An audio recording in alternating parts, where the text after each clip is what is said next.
Hello guys, welcome back to my YouTube channel.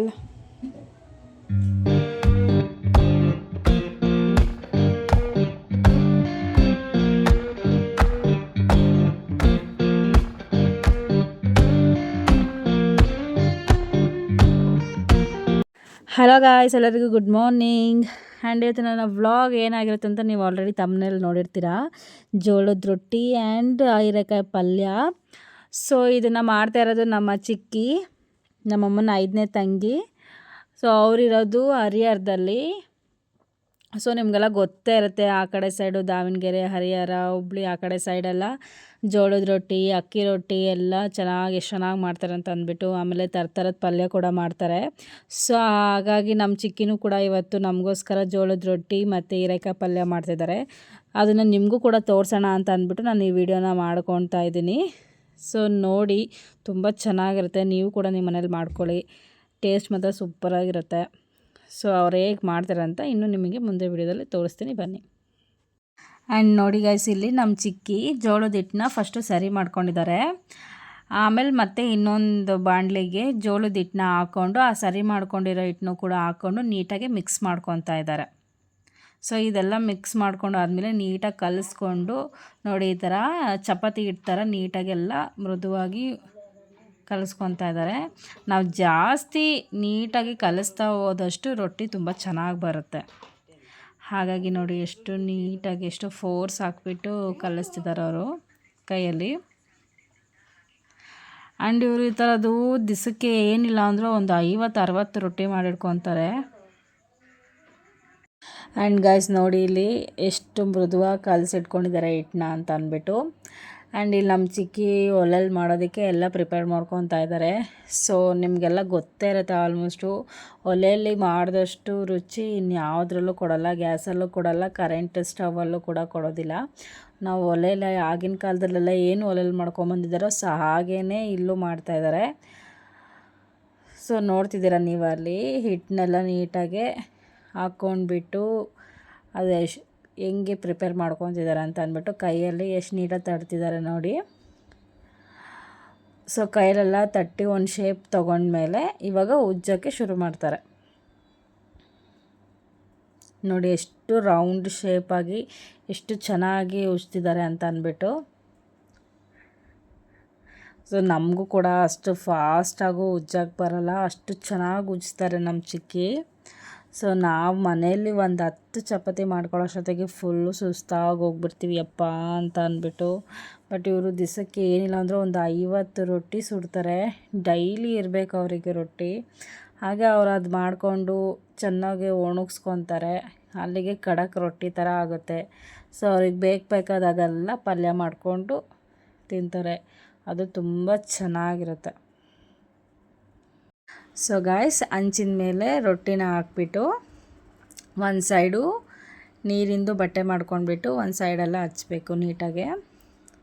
ಒಂದೇ side ಹಚ್ಬೇಕಷ್ಟೇ, ಇನ್ನೊಂದು ಸೈಡಿಗೆ ತಿರ್ವಿ ಹಾಕಿದ್ಮೇಲೆ ಹಚ್ಚೋ ಆಗಿಲ್ಲ, ಬರೀ ಒಂದೇ ಸೈಡ್ ಮಾತ್ರ ಹಚ್ಬೇಕಷ್ಟೇ.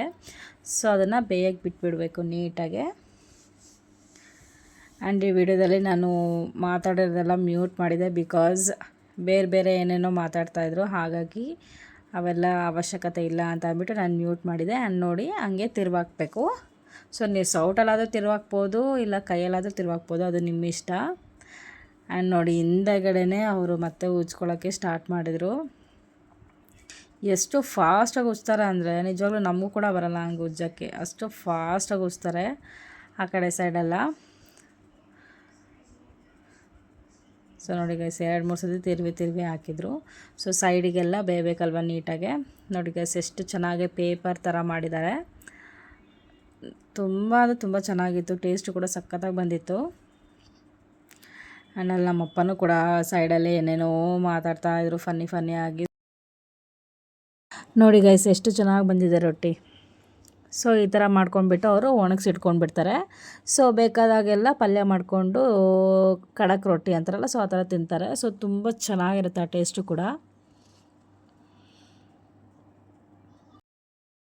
ಸೊ ನೋಡಿ ಗೈಸ್, ನೆಕ್ಸ್ಟ್ ಬಂದುಬಿಟ್ಟು ಹೀರೆಕಾಯಿ ಪಲ್ಯಕ್ಕೆ ಒಗ್ಗರಣೆ ಹಾಕೋಣ ಅಂತ ಅಂದ್ಬಿಟ್ಟು ಸ್ಟಾರ್ಟ್ ಮಾಡಿದರು. ಸೊ ಇವಾಗ ನಮ್ಮ ಚಿಕ್ಕಿ ಒಗ್ಗರಣೆ ಹಾಕೋಕ್ಕೆ ಅಂತ ಅಂದ್ಬಿಟ್ಟು ಎಲ್ಲ ಹೆಚ್ಚಿಟ್ಕೊಂಡಿದ್ರು. ಈರುಳ್ಳಿ, ಟೊಮೊಟೊ ಹಣ್ಣು, ಕ್ಯಾಪ್ಸಿಕಮ್ಮು, ಹಸಿಮೆಣ್ಸಿನ್ಕಾಯಿ, ಕಾಯಿ ಎಲ್ಲ ಒಂದರಲ್ಲೇ ಮಿಕ್ಸ್ ಮಾಡಿಕೊಂಡು ಹಾಕೊಂಡ್ಬಿಟ್ಟಿದ್ರು. ಸೊ ನೋಡಿ ಎಲ್ಲ ಹಿಂಗೆ ಹಾಕ್ಕೊಂಡಿದ್ದಾರೆ ಅಂತ ಅಂದ್ಬಿಟ್ಟು, ಸೊ ಇವಾಗ ಅದನ್ನು ಚೆನ್ನಾಗಿ ಫ್ರೈ ಮಾಡ್ತಾರೆ.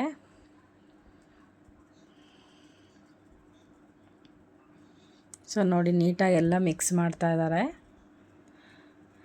ಮಿಕ್ಸ್ ಮಾಡಿಬಿಟ್ಟು ನೀಟಾಗಿ ಎಣ್ಣೆಯಲ್ಲಿ ಫ್ರೈ ಮಾಡ್ಕೊತಾರೆ. ಆ್ಯಂಡ್ ನೀಟಾಗಿ ಈರುಳ್ಳಿ ಇದೆಲ್ಲ ಫ್ರೈ ಆದಮೇಲೆ ಹೀರೆಕಾಯಿ ಹಾಕ್ಕೊಂಡು ಮಿಕ್ಸ್ ಮಾಡ್ಕೊತಿದ್ದಾರೆ ನೋಡಿ ನೀಟಾಗೆ. ಹಾಗೆ ರುಚಿಗೆ ತಕ್ಕಷ್ಟು ಉಪ್ಪು, ಅದಾದಮೇಲೆ ಧನಿಯಾ ಪೌಡರ್ ಹಾಕ್ತಾರೆ. ಆಮೇಲೆ ಇನ್ನೊಂದು ಪೌಡರ್ ಕೂಡ ಹಾಕ್ತಾರೆ ಅವರು. ಅದೇನು ಅಂತಂದರೆ ಕಡಲೆನ ಆಮೇಲೆ ಕುರ್ಷಣಿ ಅಂತ ಬರುತ್ತೆ ಬ್ಲ್ಯಾಕ್ ಕಲರು. ಸೊ ಅವು ಮೂರನ್ನು ಹುರಿದ್ಬಿಟ್ಟು ಪೌಡರ್ ಮಾಡಿ ಇಟ್ಕೊಂಡಿರ್ತಾರೆ. ಸೊ ಆ ಪೌಡರ್ನ ಕೂಡ ಇಲ್ಲಿ ಹಾಕ್ತಾರೆ. ಇದು ಮಾತ್ರ ಅಲ್ಟಿಮೇಟ್ ಆಗಿರುತ್ತೆ ಟೇಸ್ಟು ಪಲ್ಯಗಳಿಗೆ. ಸೊ ನೀವು ಕೂಡ ಇದನ್ನು ಮನೇಲಿ ಮಾಡಿ ಹಾಕ್ಕೊಳ್ಳಿ. ಆಮೇಲೆ ಲಾಸ್ಟಿಗೆ ಅವರು ಜೋಳದ ಹಿಟ್ಟಿಂದು ಸ್ವಲ್ಪ ಪುಡಿ ಉದುರಿಸ್ತಾರೆ, ಟೇಸ್ಟ್ ಬರಲಿ ಸ್ವಲ್ಪ ಅಂತ ಅಂದ್ಬಿಟ್ಟು.